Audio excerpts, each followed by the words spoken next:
Petite visite Tropique Marché, on y va? Alors on a le rayon jus, avec les sirops, tout ce qui suit. On a des ignames blanc, igname France, igname jaune, avocat, patates douces, des cives, persil, bananes, christophine, riz, haricots, la pâtisserie, le poisson, le lambi, attention, et les boudins, les acras. On va parler un peu des épices, boisdaine, sauce chien, graines à roussir, colombo, pâte à colombo, sauce colombo et tous nos fameux piments aussi, des vrais piments. Pitié. Chez Tropique Marché, on vous attend, on vous accueille, on est ouvert. Tout est là chez Tropique Marché. C'est bien des autres, venez qu'à Tropique Marché. On vous attend. Guadeloupe, actualité. On ouvre ce journal avec cette nouvelle, à savoir que Brice Guiriaboy, suspect incarcéré à la prison de Ducos en Martinique dans le cadre de l'affaire des grands frères, est libéré de prison. Au vu de la faiblesse du dossier et des éléments retenus contre lui, l'homme est placé sous contrôle judiciaire. Une libération qui fait suite à celle de Samuel Kraï le 2 août dernier pour des raisons médicales. Pour rappel, l'homme avait observé une grève de la faim pendant 42 jours pour clamer son innocence. Le président de la collectivité saint-martinoise, Louis Mussington, est de passage en Guadeloupe pour montrer le soutien de son territoire aux victimes de la tempête tropicale Fiona. Des palettes d'eau ont ainsi été distribuées à Sainte-Rose et Capesterre-Belle-Eau, particulièrement touchés par le phénomène cyclonique et en proie à de gros problèmes d'alimentation en eau potable. À cela s'ajoutent des fournitures scolaires pour nos enfants. Le reportage. On a connu cet élan de solidarité. Le peuple guadeloupéen, il y a cela 5 ans, est venu à notre secours, est venu nous soutenir à Saint-Martin. Donc pour moi, c'est tout à fait naturel que 5 ans plus tard, que nous gardons présent en présent mémoire ce qui a été fait pour nous. Donc c'est un geste de la collectivité de Saint-Martin au cours duquel nous avons décidé justement d'accompagner avec, on ne sommes pas une collectivité très riche, mais on a fait un effort pour dire oui à la population de Capesterre, parce que nous sommes à Capesterre en ce moment, mais plutôt ce matin nous étions à Sainte-Rose pour remettre justement quelques palettes d'eau et aussi les fournitures scolaires. C'est notre moyen de dire merci pour ce geste de solidarité, il y a cela 5 ans, et qui est resté gravé dans notre mémoire. Au nom de la ville de Capesterre, je vous remercie le président de ce geste qui démontre encore une fois cette solidarité, je dirais, naturelle entre la Guadeloupe, Saint-Martin, mais aujourd'hui donc magnifiée par cette action avec la mise à disposition de packs d'eau en direction de la population ainsi que de matériel pour les scolaires. C'est un geste qui nous touche, puisqu'il nous démontre encore une fois qu'au travers des difficultés que chacun rencontre sur son territoire, que nous restons forts et surtout unis face à ces difficultés et que nous pouvons, dans ce cadre-là, nous sentir soutenus, épaulés pour pouvoir répondre au mieux à la population. Parce qu'il faut encore le dire, au moment où nous parlons, il y a une population qui a été lourdement impactée, certains qui ont tout perdu. Maintenant, au travers de ces gestes, nous tendons de leur apporter ce minimum de réconfort. Cela confirme effectivement qu'entre peuple guadeloupéen, peuple saint-martinois, j'aime bien cette notion de peuple, nous formons une communauté de destin. Donc, pour nous, ça n'a pas posé de problème pour venir dire, voilà, un effort, un geste de solidarité avec les Guadeloupéens. Un reportage signé Olivier Félix. Et vous le savez, la Guadeloupe fait face à de gros problèmes d'approvisionnement en eau suite aux casses sur le réseau. Et c'est sans compter 2 pollutions d'envergure à l'aluminium et aux matières fécales. En tout cas, la région et le département souhaitent renforcer l'accompagnement du SMEAG, notamment pour l'irrigation des terres agricoles. Le département entend accompagner les travaux réalisés par la région en mobilisant son stock stratégique de matériel, canalisation, boulons, anneaux et autres.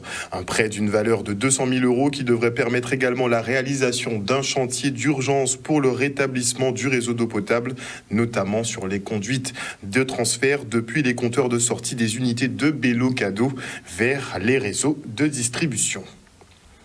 Et on enchaîne avec ce séminaire de la Chambre de commerce et d'industrie des îles de Guadeloupe autour des aides et financements disponibles pour les entrepreneurs. Après 2 ans de crise sanitaire, bientôt 1 année de guerre et des lourdes pertes dues aux inondations, les structures souffrent et pour beaucoup manquent de capitaux. Et sans argent, pas d'activité. Alors il faut trouver des fonds et vite. Le reportage. Cette manifestation qu'on a voulu lancer à travers le cabinet AG Associés, c'était de réfléchir aux différents modes de financement qui pouvaient être offerts aux entreprises, alors qu'on a cumulé la problématique du Covid, on est en train de survivre, ou en tout cas d'être confronté à la problématique de l'augmentation des matières premières compte tenu du conflit en Ukraine, et on avait déjà les difficultés d'avant, c'est-à-dire qu'on avait des sociétés qui n'étaient pas en capacité d'augmenter leur financement, et donc a fortiori, on se retrouve dans un appauvrissement de la trésorerie. Et donc il faut trouver les moyens d'augmenter ce niveau de trésorerie pour pouvoir maintenir une activité. Et donc l'objectif, bien évidemment, par la suite, c'est de pouvoir développer ces activités. Le rôle de la Chambre est évidemment d'apporter son soutien aux entrepreneurs dans toutes les étapes. La création, parce que c'est où se détient le CFE. Le CFE, c'est le centre d'inscription pour toutes les personnes qui veulent créer une entreprise. Elle est aussi présente dans tout son parcours. Elle l'aide à se développer, donc à trouver les financements. Et aujourd'hui, justement, nous savons à quel point nous sommes dans un état de crise depuis 2 ans. Et ce séminaire nous permet de pouvoir accompagner de AGA Associés, le cabinet de comptabilité, nous permet d'avoir des éclaircissements sur toutes les aides qu'il est possible d'avoir dans toutes les étapes. Nous savons tous qu'en Guadeloupe, que le problème du financement des très petites entreprises est un problème crucial qu'il faut tenter de résoudre à tout prix, surtout dans un contexte de crise. Nous sommes très heureux d'avoir des experts qui viennent nous conseiller, nous exposer les prérequis pour monter une entreprise avec des conseils, un accompagnement qui va venir compléter sur le plan des difficultés financières des entreprises de manière à ce que nous ayons un package qui soit non seulement la création, le développement, le suivi des entreprises, l'innovation. Et vous savez très bien qu'on ne peut pas faire de business sans argent. Donc il est important d'avoir, si vous voulez, un consortium pluridisciplinaire qui nous amène à accompagner à bon port les entreprises de la Guadeloupe, singulièrement celles de Cap Excellence. Et après la mise en place de 8 lignes de transport en commun sur son territoire en avril dernier, la communauté d'agglomération Nord-Grande-Terre en inaugure 2 nouvelles. La première, baptisée La Moulinette, permet de rallier les quartiers au bourg de la ville de Moule. Une ligne à tarif préférentiel avec un ticket à 1 € valable 1 heure. L'idée étant de réduire le trafic dans le centre et éviter les embouteillages sans fin. La deuxième ligne, U10, elle relie Sovia à Bonne-Terre en passant par Jean Solin. Plus de précision avec Jean Anzala, adjoint au maire de la ville de Moule. C'est le départ de la Moulinette qu'on attendait depuis un bon bout de temps. En fait, la Moulinette, si tu veux, elle est destinée à compenser ce qu'on avait déjà mis en place. Dans un premier temps, depuis d'ailleurs pour le Moule, d'ailleurs depuis 2008, on a rallié les sections au bourg. Et aujourd'hui, on est en train de rallier les quartiers au bourg. La particularité de cette ligne, c'est que le ticket est à 1 €. Donc c'est un tarif préférentiel par rapport aux autres lignes. Et il est valable 1 heure de temps. Donc quand vous montez dans le bus, vous savez que vous avez 1 heure de temps pour faire votre course et remonter et retourner chez vous. Donc c'est vraiment la particularité de cette ligne. C'est la seule qui présente ce tarif préférentiel. L'idée, c'est d'avoir moins de petites voitures personnelles qui circulent dans le bourg. Donc il faut que les gens, les Mouliens, comprennent qu'aujourd'hui, s'ils ne veulent pas prendre d'embouteillage, ils peuvent très bien prendre la Moulinette, faire leur course et retourner chez eux. Voilà l'esprit de la mise en place de cette Moulinette. À côté de ça, on a aussi inauguré la ligne U10 qui a pour départ Sovia et arrivé Bonne-Terre en passant par Jean Solin, Cousteau, Bout-de-Morne-à-l'eau. Et cette ligne, c'est une ligne comme les autres, donc elle est à 1,20 € le tarif, parce que c'est à l'intérieur de la même commune. Il ne faut quand même pas oublier de signaler que cette compétence transport, c'est du ressort de la CNGT. Et la CNGT aujourd'hui, après avoir démarré les 9 nouvelles lignes au mois d'avril, je pense, au mois de juin 2021, aujourd'hui, nous avons rajouté 2 autres lignes et vous verrez bien sous le logo, la CNGT vous transporte. Voilà. Et dans le cadre de la mise en place de l'Agroparc Caraïbes, Cap Excellence sensibilise les agriculteurs de la Grande Galette. Et pour montrer le savoir-faire de nos îles, les participants ont dégusté quelques produits made in Marie-Galante. Le reportage. Nous essayons de former donc les agriculteurs à ceux qui veulent progresser, c'est-à-dire diversifier. En fait, le mot c'est diversifier leur proposition à leurs clients et donc leur permettre d'agro-transformer leur production, ou bien des gens qui sont en reconversion et qui veulent se lancer dans l'agro-transformation. Donc en gros, c'est ça l'objectif, pouvoir créer sur le territoire, nous avons de beaux produits, nous avons de belles choses, et pouvoir en faire des produits à forte valeur ajoutée. La rencontre d'aujourd'hui est destinée à ces agro-transformateurs, à ces agriculteurs et au grand public, au tout public également. Et nous avons pu découvrir ici des saveurs de Marie-Galante, faits par des Marie-Galantais qui nous ont présenté, nous ont permis de déguster également ces saveurs, ce qui témoigne du fait que l'agro-transformation existe bel et bien déjà à Marie-Galante. Il s'agit pour nous de leur dire que nous sommes prêts à les accueillir. L'Agroparc Caraïbes Excellence se veut être non seulement une unité de production, un instrument performant innovant, mais aussi un centre de distribution qui permettra aux agriculteurs, aux agro-transformateurs de trouver de nouveaux débouchés et pour aussi envisager par la suite que nous puissions exporter vers la Caraïbe et plus largement le monde, si tant est qu'on puisse le faire.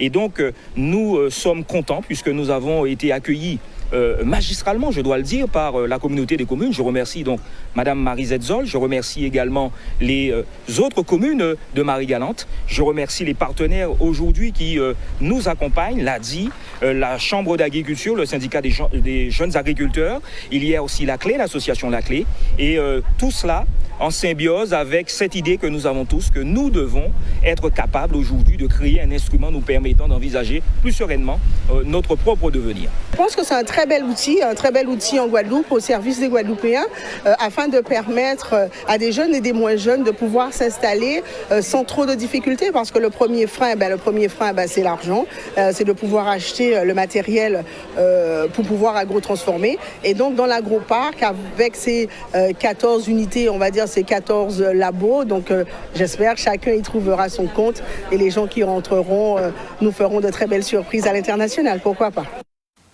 Oh que oui. Et l'Association pour le droit à l'initiative économique et la CARL vont à la rencontre des chefs d'entreprise de ce territoire.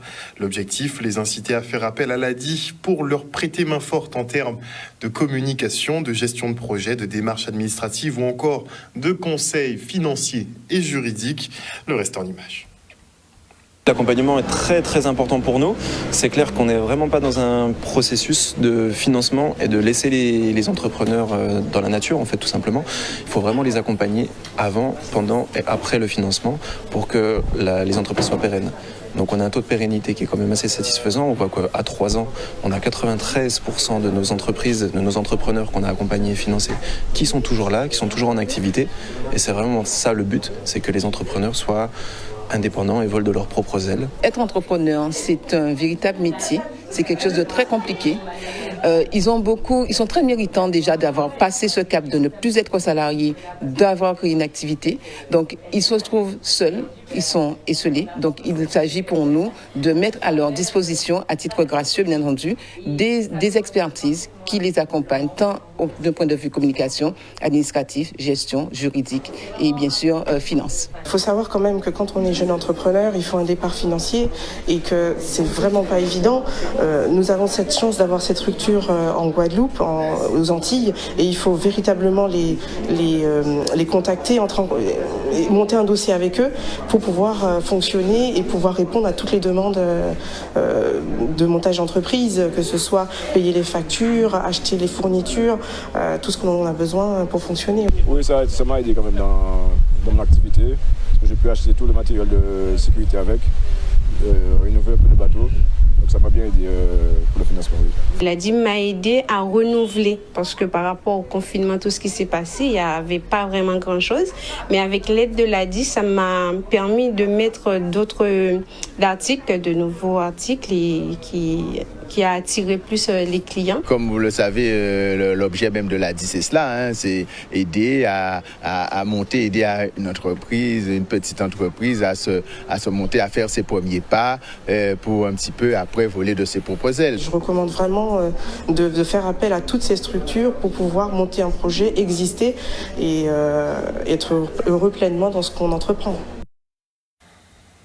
Et à l'occasion de la Semaine Bleue, la ville de Gourbert invite les seniors à se dérouiller avec des activités sportives. Ces derniers ont donc appris des mouvements pour se sentir bien. Le reportage.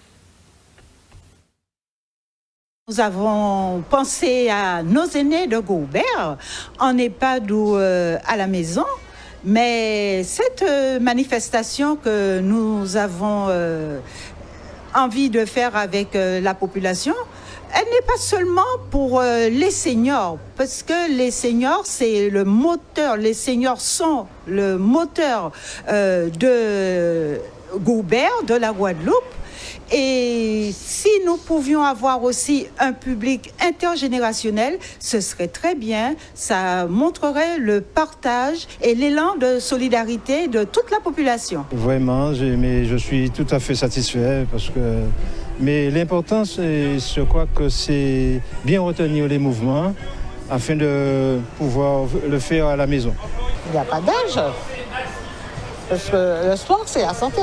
Nous avons prévu une présentation des différents acteurs de la Maison Sport Santé, donc notre diététicienne, notre ostéopathe, notre sophrologue, tous les acteurs. Alors, j'en ai oublié, enfin elles sont là en tout cas aujourd'hui. Nous allons profiter aussi pour présenter l'activité physique adaptée. Donc il y aura un cours d'activité physique adaptée ouvert à tous. Et à la fin, il y aura un cours de sophrologie. C'est un franc succès puisqu'en fait les gens sont demandeurs en fait de ce type d'activité. Ils ont bien conscience que l'activité physique est un atout santé et que la maison sport santé ou les maisons sport santé, puisqu'il y en a 6 en Guadeloupe, les maisons sport santé sont un atout pour pouvoir promouvoir l'activité physique adaptée. La sophrologie, mais pas seulement, l'activité massage qu'on propose, la psychologue, il y a un ensemble de partenaires qui sont au sein de la maison sport santé qui peuvent aider justement à évacuer toute cette tension qu'il y a eu face aux différentes crises. On a eu la crise Covid, on a eu la crise sanitaire, on a eu la crise climatique qui a eu lieu récemment. Tout est mis ici en place pour justement pouvoir décompresser. Et on part pour la journée fédérale des aînés à Morne-à-l'Eau. L'occasion pour nos seniors d'échanger et de livrer leurs sentiments sur ce nouveau monde connecté. Regardez. Ça rentre dans le cadre de la Semaine Bleue. La Semaine Bleue, c'est une semaine consacrée aux personnes âgées, aux aînés, au mois d'octobre. Donc, d'habitude, on faisait la journée fédérale dans un coin particulièrement avec la fédération des clubs des aînés. Mais comme nous sortons d'une crise épidémique, donc on a décidé de laisser les clubs organiser dans leur secteur, dans leur commune et avec leur municipalité. Et c'est ce que nous avons fait aujourd'hui avec le partenariat de la ville de Morne-à-l'Eau, du CCAS, de la Croix-Rouge et d'autres associations. Nous avons décidé aujourd'hui d'organiser notre journée de manifestation de la Semaine Bleue. Nous, la nouvelle municipalité, nous avons décidé cette année-ci, parce que 2 ans, il y a eu le Covid, donc les gens étaient frustrés, les gens étaient chez eux, ils pouvaient aller nulle part. Donc cette année-ci, on a décidé de les accompagner, justement pour leur donner un peu de punch, pour pouvoir les mettre en confiance. Pas faire ça. Vous m'allez dire à maman, on va faire ça. Non, respectez bien moi. Ce sont nos aînés, nous avons besoin d'eux, ce sont nos bibliothèques vivantes, en quelque sorte on va dire.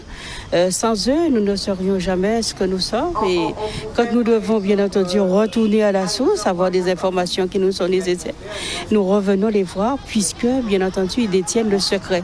Ce sont des personnes qu'on ne devrait pas abandonner puisque par le passé, nous devions de les entretenir comme il se devait parce que la grand-mère était le pilier. La grand-mère, le grand-père était le pilier de la famille. C'est vrai que les habitudes se perdent. On va pas se laisser dire que cette habitude se perd. Mais là, non, nous redorons, nous essayons, nous, de redorer un petit peu le blason de ce milieu qu'est ce milieu des âgés. des personnes âgées, plus précisément.